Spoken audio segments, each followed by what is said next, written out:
this? Well, culture bubbles are basically where you only stay within your particular culture. And you don't have an interest to go and learn about anyone else. So in America, I was content with just being Black American. That's all I need. I just need to be Black American. I'm good. We are the superior ethnic group, and we went through slavery, and we went through it the worst. We overcame. But they didn't tell us about Brazil. So when I went down to Brazil, I was like, wait a minute. See, I had to expand my mind, or else I would be in a culture bubble of ignorance, sounding ignorant without even realizing it. Right. Yes, what we went through was horrific. But what they went through in Brazil was just as horrific. What they went through in Haiti was just as horrific.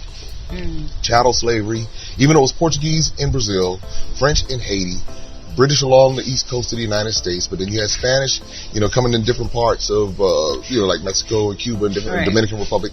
You had different forms of it, but chattel slavery did a number on everyone. And so when people say, well, we had it the worst, it's almost like now we're battling for trauma. Like, my trauma was worse than your trauma. But I see the same effects in different ways across the world. So culture bubbles, this is why I challenge us in America, because we have resources to educate ourselves outside of just America, the American plantation. Right. You come to Africa and you begin to see the different culture bubbles, the Francophone culture bubble, the Anglophone, the English-speaking culture bubble. East Africa, different from South Africa, different from Nigeria, different from North Africa, different, like Egypt was colonized multiple times. Although Ethiopia was not physically colonized, psychologically something happened there. I only saw that when I went there. And so there's a European influence that got into Ethiopia, into the mind, although it might not have had the physical dominance. Even though they might have run the Italians out, there's still a Western influence, and it goes back to religion. I went to the churches in Lalibela. I was going there looking to see, because I went on a spiritual journey. I said, I need to figure out what's going on. I went up in Lalibela, and I saw the white Jesus hanging. And I said, this right here, a pollution has occurred. Now, it wasn't like an authentic, like carving. It was like a poster. I said, who put this poster in? Who put it there? And so I asked the tour guide. He said, the only people who ask this question are Black Americans.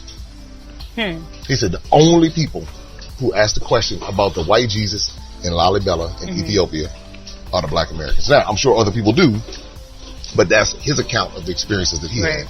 So that told me, again, I'm broadening my context. I'm out of my bubble. I'm in Ethiopia. I'm not just talking about the Coptic church. I'm not just reading about it in a book or just looking at a YouTube video. I'm standing in the space in Lalibela. I'm looking at the poster and knowing something sinister happened right here. Sinister. Who did this? Who did it? Then I go to Tanzania. I go there, white Jesus everywhere. I said, this is a problem. I go to Egypt. White Jesus everywhere. Well, I went to the Coptic church in Egypt, and the people were in there bowing and worshiping to the white Jesus. The image. And I said, now look at this. I come to West Africa, Nigeria, Ghana, Sierra Leone, name some place in West Africa, and it's the same thing. And I said, now, did anybody even question this? But if you're in a culture bubble and you don't understand that this is a global problem, you don't question it. Same thing in America.